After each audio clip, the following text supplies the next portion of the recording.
Buenos días a todos, somos Entreguerras y esto es Informativo Geopolítico, unos minutos en los cuales intentaremos resumirte toda la actualidad geopolítica acaecida durante el fin de semana entre el 21 y 23 de noviembre de 2025. Con respecto a la guerra de Ucrania, debemos hablar del plan de 28 puntos elaborado por el equipo del presidente estadounidense Donald Trump junto al Kremlin, cuya filtración ha provocado tensiones políticas, indignación en Kiev y una serie de reacciones internacionales que se han sucedido a lo largo del fin de semana. Ahora estaríamos en medio del mayor esfuerzo diplomático desde el inicio de la invasión rusa en 2022, en el que Estados Unidos, Europa, Ucrania y Rusia se encuentran inmersos en negociaciones aceleradas con el fin de intentar pactar el fin de la guerra. El origen es el plan de 28 puntos muy detallado que fija condiciones estrictas para todas las partes. Entre los puntos centrales se incluiría el reconocimiento de la soberanía de Ucrania junto a un acuerdo de no agresión entre Rusia, Kiev y Europa, una limitación del ejército ucraniano a 600.000 efectivos, así como la obligación constitucional de renunciar a ingresar en la OTAN. También se hablaría de la imposibilidad de la OTAN de seguir expandiéndose. Habría garantías de seguridad estadounidenses condicionadas al comportamiento de ambas partes y un reconocimiento de facto como territorios rusos de Crimea y la totalidad de los óblasts de Lugansk y Donetsk, aunque no hayan sido tomados todavía, así como la congelación del estatus de Jersón y Zaporilla según la línea de contacto. La reintegración económica gradual de Rusia en el mercado internacional sería el siguiente punto, incluyendo la posibilidad de volver al G8. También habría un masivo plan de reconstrucción para Ucrania, financiado en parte por activos rusos congelados y con un reparto de beneficios que favorece explícitamente a los Estados Unidos. Habría una supervisión internacional para la central de Zaporilla y un amplio programa humanitario. Algunos expertos lingüísticos consultados por los periodistas sugieren que hay algunos elementos sospechosos que sugieren que parte del acuerdo habría sido traducido directamente del ruso. Ucrania realizaría su primera reacción desde la ONU, donde su embajadora respondió con contundencia que Kiev nunca reconocerá ningún territorio ocupado como ruso, no aceptaría límites a su derecho de autodefensa ni a sus fuerzas armadas y no permitiría interferencias en su soberanía, incluyendo la elección de alianzas. Al mismo tiempo, surgieron informaciones de Reuters según las cuales Estados Unidos estaría presionando a Ucrania, insinuando que podría reducir el flujo de armas e inteligencia a Kiev si no se acepta el marco del acuerdo. El principal responsable de seguridad de Zelensky negó posteriormente que se hubiese aceptado el plan, mientras el propio presidente ucraniano advirtió que el país se enfrenta a una de las decisiones más difíciles de su historia y dijo que ahora mismo Ucrania tiene que decidir entre perder la dignidad o perder a un socio clave. Zelensky también alertó sobre una presión política e informativa internacional sin precedentes. Por su parte, desde Moscú, Vladimir Putin habló por primera vez del plan estadounidense, diciendo que el proyecto se discutió antes de la reunión de Alaska y que Estados Unidos pidió flexibilidad a Moscú, y tras ello el plan fue modernizado. Aún no obstante, Putin ha dicho que Rusia está dispuesta a negociar, pero que también se siente muy satisfecha con la dinámica actual del conflicto. El Kremlin, sin embargo, ha asegurado no haber recibido confirmación alguna de que Zelensky esté dispuesto a negociar sobre esta base. Posteriormente, Donald Trump habría dado a Ucrania un plazo para cumplir el 27 de noviembre. Su mensaje público ha sido que Kiev debe apresurarse porque el invierno será muy frío. El secretario de Ejército estadounidense, Dan Driscoll, ha sido mucho más explícito en reuniones privadas filtradas a la prensa, diciendo que habría llegado el momento de acabar con esto y que la situación militar en Ucrania es muy mala.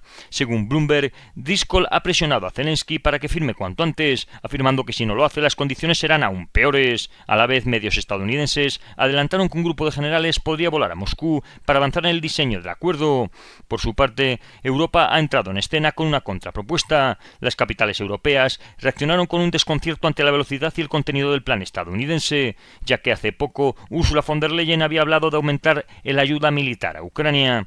Francia, Alemania y Reino Unido habrían trabajado en una contrapropuesta de 24 puntos filtrada por The Telegraph. Algunas coinciden con el plan de Donald Trump, como son reafirmar la soberanía de Ucrania, establecer un acuerdo de no agresión o un diálogo permanente entre Rusia y la OTAN. No obstante, hay diferencias muy profundas, ya que Europa rechaza cualquier reconocimiento territorial de las anexiones rusas, propone que las negociaciones partan de la línea actual del frente y no quiere validar conquistas. También evita vetar de forma permanente la entrada de Ucrania en la OTAN y rechaza utilizar fondos rusos congelados para proyectos conjuntos con Moscú. También ha dicho que el ejército ucraniano debe ser más grande, de unos 800.000 soldados, frente al límite de 600.000 puesto por Moscú. También elimina cualquier referencia a frenar la expansión de la OTAN.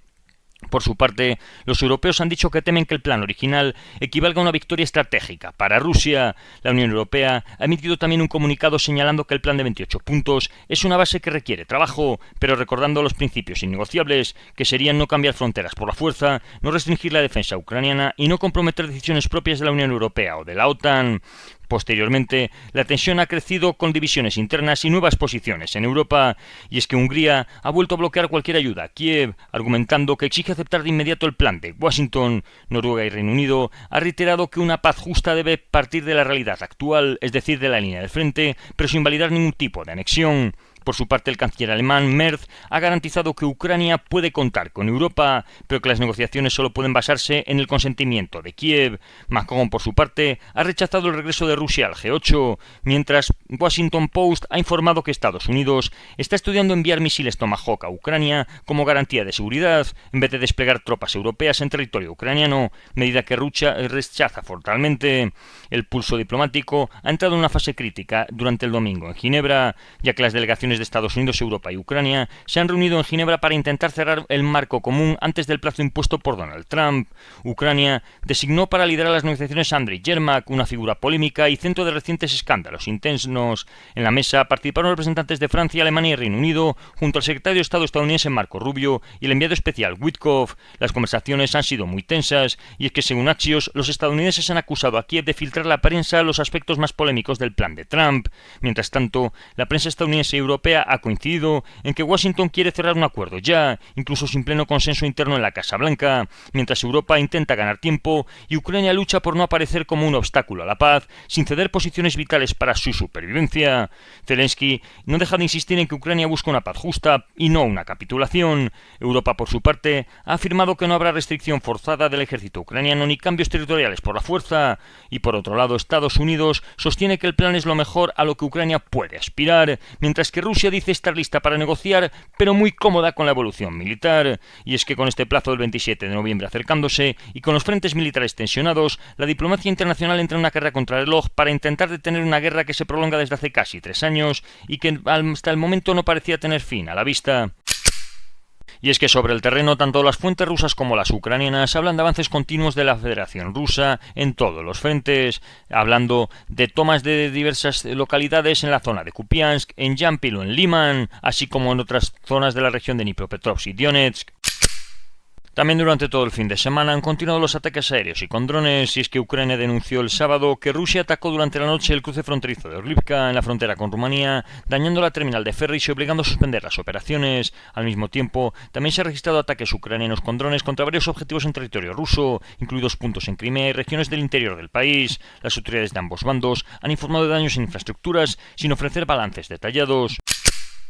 Según fuentes citadas por The Kyiv Independent, el país planea desmantelar de facto la región internacional ucraniana integradas en las fuerzas terrestres, una de las unidades que agrupa voluntarios extranjeros. El plan prevé dispersar sus 3 batallones de combate e integrarlos por separado en un regimiento brigada de asalto. La medida no afectaría a la otra región internacional, dependiente de la inteligencia militar ucraniana. Varios legionarios han expresado su preocupación, ya que temen perder la identidad de la unidad y ser reubicados en estructuras desconocidas, algo que podría aumentar los riesgos operativos.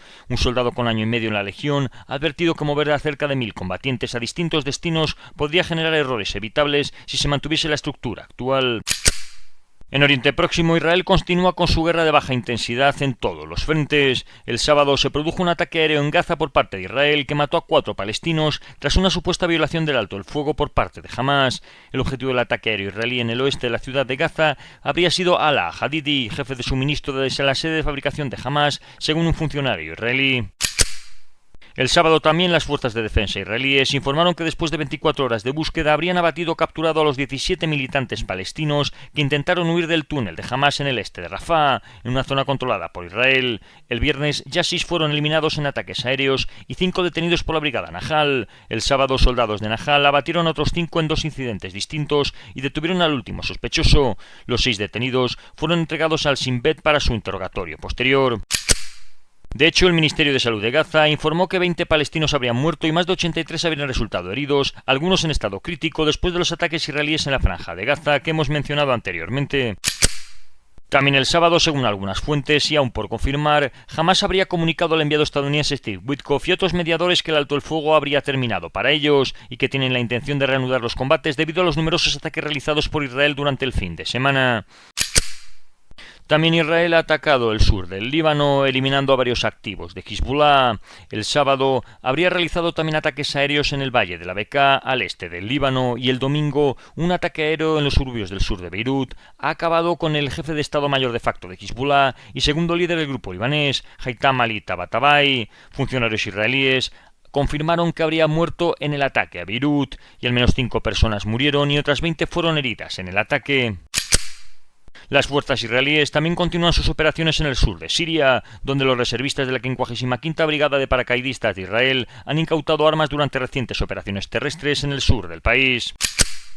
En Siria, el viernes se registraron ataques de las fuerzas aliadas al régimen yihadista sirio contra posiciones de las fuerzas democráticas sirias en el sureste de Raqqa. Por su parte, el sábado, los kurdos de las fuerzas democráticas sirias han denunciado nuevos bombardeos por parte de milicias vinculadas al gobierno yihadista de Damasco en la localidad de Abu Hammam, en Deir ez-Zor, acusando a estas facciones de intentar desestabilizar la región de manera constante. En los Balcanes, la República Srpska celebra este domingo elecciones presidenciales anticipadas tras la destitución en agosto del líder separatista Milorad Dodik, a quien las autoridades electorales retiraron la presidencia. Desde octubre, la Asamblea Nacional había designado a Ana Trisic-Babic como presidenta interina a la espera de estos comicios. El vencedor solamente completará el resto del mandato de Dodik, menos de un año, hasta las elecciones generales previstas para octubre de 2026. La votación será clave para determinar quién sustituirá políticamente a Dodik tras años de dominio de la entidad serbo-bosnia y también servirá para medir su influencia real, pese a tener prohibida la actividad política. El resultado podría anticipar además las tendencias electorales de cara a los comicios del próximo año, que decidirán el rumbo político de la República Srpska para los siguientes 4 años. En Iberoamérica, Estados Unidos ha intensificado su preparación militar en torno a Venezuela después de realizar un amplio ejercicio de simulación. Los analistas de Washington anticipan caos y violencia si cae Nicolás Maduro, con disputas y enfrentamientos entre las fuerzas armadas, facciones políticas y grupos guerrilleros. Washington también ha designado al Cártel de los Soles, al que vincula con el gobierno de Venezuela, como organización terrorista extranjera, lo que abre al Pentágono nuevas opciones operativas. Las maniobras que ha realizado Estados Unidos durante el fin de semana han sido de gran alcance, en la que han participado 18 aeronaves, incluidos bombarderos, cazabombarderos, aeronaves de reconocimiento y drones. Según algunos analistas, esto se considera un ensayo general para posibles acciones limitadas sobre Venezuela, y es que el viernes ya Washington emitió un NOTAM para toda la zona de Venezuela, advirtiendo de una actividad militar creciente. Esta restricción aérea estará vigente hasta febrero de 2026, y según fuentes citadas por Reuters, Estados Unidos podría iniciar una nueva fase de operaciones en los próximos días, empezando por acciones encubiertas. La administración de Donald Trump afirma que no descarta ninguna opción, y tras la alerta estadounidense, Iberia y otras aerolíneas han suspendido sus vuelos a Venezuela. En Argentina, un rescate planeado de 20.000 millones de dólares ha sido descartado mientras los banqueros se inclinan en cambio por un paquete de préstamos más pequeño y a corto plazo, según The Wall Street Journal. En Asia, según un nuevo informe del laboratorio A-Data de la Universidad estadounidense William & Mary, revela que los préstamos y donaciones de China han sido muchos mayores de lo estimado desde comienzos de siglo, y es que entre 2000 y 2023 el sector oficial chino ha desembolsado 2,2 billones de dólares en todo el mundo. Según este estudio, una parte creciente de estos fondos se dirige ahora a países desarrollados, y Estados Unidos aparece como el mayor receptor, con casi 202.000 millones de dólares destinados a proyectos en su territorio. En el plano internacional, China ha elevado el tono contra Japón en su disputa diplomática por Taiwán, y es que el embajador chino ante las Naciones Unidas ha calificado de altamente peligrosas las recientes declaraciones de la primera ministra japonesa Sanae Takaichi y ha asegurado que dañan el orden internacional de la posguerra. Pekín ha acusado a Tokio de amenazar con una intervención armada en el estrecho de Taiwán y ha afirmado que es la primera vez que un líder japonés expresa abiertamente una intención militar directa sobre esta cuestión. En un comunicado, el embajador Fu advirtió que si Japón se atreve a intervenir militarmente en Taiwán, será considerado un acto de agresión. China ha dicho que ejercerá su derecho a la legítima defensa conforme a la Carta de las Naciones Unidas y protegerá su soberanía e integridad territorial. En África, durante una visita a Zambia, el primer ministro chino Li Qiang dijo que Pekín estaría dispuesto a trabajar con Zambia y Tanzania para impulsar el desarrollo de una franja de prosperidad a lo largo del ferrocarril Tanzania-Zambia y fomentar así conjuntamente un nuevo centro de crecimiento económico regional. En el oeste de Nigeria, 2 personas han muerto y otras han sido secuestradas en una iglesia. Grupos armados en la misma provincia también han secuestrado a 25 alumnas de un internado en el estado nororiental de Kebbi. Todo ello ha obligado al gobierno del país a cerrar escuelas en 5 distritos del mismo estado por temor a que se produzcan más ataques de este tipo. En Estados Unidos, un alto funcionario del Departamento de Estado ha dicho que estarían considerando medidas como sanciones y la participación del Pentágono en la lucha contra el terrorismo como parte de un plan para obligar al gobierno nigeriano a proteger mejor a las comunidades cristianas y la libertad religiosa en el país. El presidente nigeriano, por su parte, Bola Tinubu, ha enviado a su asesor de seguridad nacional a Washington para reunirse con funcionarios del gobierno de Donald Trump y legisladores estadounidenses con el fin de poder abordar esta crisis.